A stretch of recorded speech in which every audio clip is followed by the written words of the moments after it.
ये कुछ paper cutting और न्यूज की कतरन है। इसे देखकर आप भी अपना माथा पीटेंगे। छत्तीसगढ़ में बेरोजगारी को लेकर यह जो आंकड़ा है, इसका मतलब यह है कि बेरोजगार है ही नहीं। लेकिन ग्राउंड की स्थिति, आपके घर में कितने लोग बेरोजगार हैं, यह आपको मालूम है। इसे बताने की जरूरत नहीं है। आप भी यह न्यूज देखिए और सरकार की इस खुशी में आप भी शामिल होइए कि आप ऐसे प्रदेश में हैं जहां बेरोजगार है ही नहीं। इन आंकड़ों को लेकर प्रदेश के युवाओं से हमने बात की, उनका क्या कहना है आप भी सुनिए। प्रदेश सरकार द्वारा बेरोजगारी को लेकर जारी किए गए आंकड़े और बेरोजगारों द्वारा रोजगार की तलाश, दोनों ही मुद्दा काफ़ी अहम है। इस मुद्दे पर चर्चा करने के लिए हमारे साथ कुछ युवा हैं, उनसे हम बातचीत करते हैं। सरकार का दावा है कि प्रदेश में बेरोजगारी दर 0.1%, इस पर क्या कहेंगे? जी, मेरा नाम सुमित सिंह है। मेरा कहना ये है कि सरकार का जो आंकड़ा बेरोजगारी दर के ऊपर आया है 0.01% का, वो सार्थक नहीं है। वो किसी भी तरीके से एक्सेप्ट करने लायक नहीं है। उसके कारण ये है कि आप अगर हाल ही में देखेंगे तो विभिन्न विभागों के द्वारा प्रतियोगी परीक्षाएं आयोजित की गई हैं, जहां पीएससी के द्वारा आयोजित की गई चपरासी की परीक्षा में, भर्ती परीक्षा में लगभग 2 लाख लोगों ने आवेदन किया है। क्या वो 2 लाख लोग 0.01 में हैं? नहीं है। क्या है सरकार के पैमाने जिससे उन्होंने बेरोजगारी दर के आंकड़े को तैयार किया है? ऐसे में अगर बात यह है तो आगे चल के हो सकता है कि छत्तीसगढ़ सरकार आगे ये भी बोल दे कि बेरोजगारी दर 0% है, आगे हम सरप्लस में आ जाएं। तो ऐसा मुझे बिल्कुल लगता नहीं है कि आंकड़े जो हैं इनके सत्य हैं, तथ्य परक नहीं लग रहे हैं इनके आंकड़े। वर्तमान में जो बेरोजगारी दर है छत्तीसगढ़ में, वो पर्याप्त कम से कम 7 से 8% के ऊपर है। ठीक है, 7 से 8% के ऊपर बेरोजगारी दर है। युवा नेता हैं, आंदोलन करते रहते हैं। यूनिवर्सिटी में भी कई भर्तियां निकली जो निरस्त हो गई, लंबित है, क्या कहेंगे? मैं सबसे पहले तो यही कहना चाहूँगा कि जो छत्तीसगढ़ में 0.01 बेरोजगारी दर है, वो पूरे तरीके से बेकार, मतलब वो किस तरीके से निकाला गया है दर को, उसको कुछ नहीं कहा जा सकता। वो कहाँ के दर लिए गए हैं, छत्तीसगढ़ के दर हैं कि कहाँ के दर हैं? क्योंकि छत्तीसगढ़ में मुझे तो लगता है कि जैसा बताया कि 7 से 8%, मुझे लगता है कि 10%। और विश्वविद्यालय हो, ये कहीं की भी नियुक्ति हो, और जहाँ नियुक्ति करना हो, कहीं भी नियुक्ति नहीं हो पा रही है, सब जगह रुक गए हैं। अभी अब छत्तीसगढ़ में जब कहा था कि जब छत्तीसगढ़ के जन घोषणा पत्र बना था, उसमें बोला गया था कि बेरोजगारों को 2500 रुपये रोजगार भत्ता दिया जाएगा। वो 2500 रुपये रोजगार भत्ता कहाँ है? यहाँ के स्थानीय विधायक से मैं पूछना चाहता हूँ, क्या छत्तीसगढ़ में जो आपने ये अभी जारी हुआ है 0.1% बेरोजगारी दर, क्या यहाँ के जो बेरोजगार हैं उनको 2500 रुपये भत्ता जो मिलता, तो उससे बहुत सारी सहायता उनको होती। आप क्या करते हैं?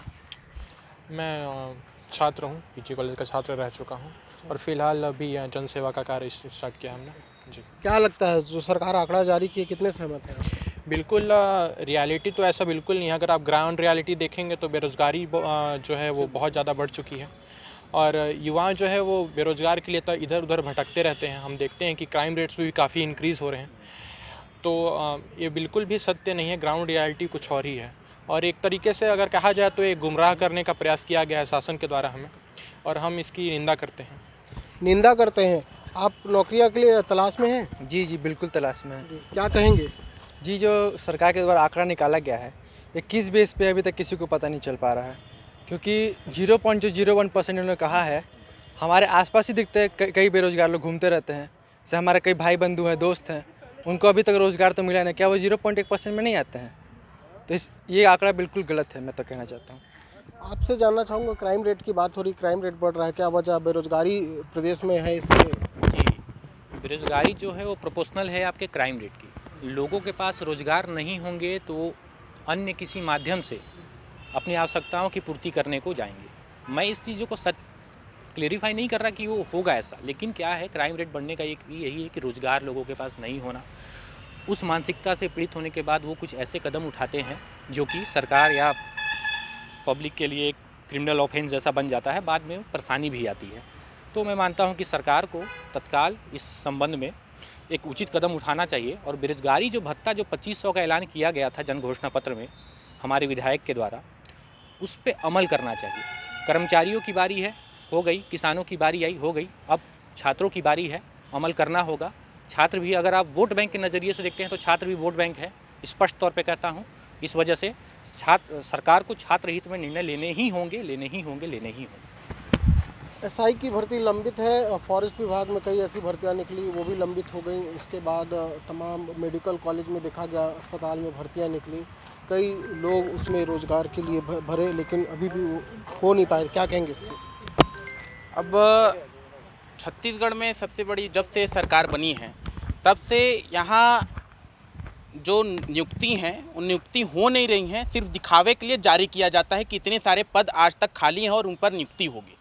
अब पेपर पर तो निकाल दिया जाता है, सोशल मीडिया पर जारी कर दिया जाता है कि इतनी सारी नियुक्तियां हैं, इस पर भरें, आवेदन करें, और आवेदन करने के बाद जब युवा अपना नौकरी हक लेने जाते हैं तो ये जारी कर दिया जाता है कि इसे निरस्त कर दिया गया। अब किस बेसिस पे निरस्त करते हैं इसे कुछ नहीं कहा जा सकता है। पूरे संभाग के छात्र, पूरे संभाग के बेरोजगार यहाँ आज घूम रहे हैं, उनका कुछ नहीं कहा जा सकता है। क्राइम रेट दिनों दिन बढ़ रहे हैं। क्राइम रेट के साथ जो युवा गलत रास्तों में जा रहे हैं, वो शराब पीने के लिए, जो यहाँ की सरकार है, मैं तो ये बोलूँगा सरकार बेरोजगार देने से ज़्यादा कैसे लोगों को शराबी बनाए, इस पर ज़्यादा ध्यान दे रही है। आप क्या करती हैं?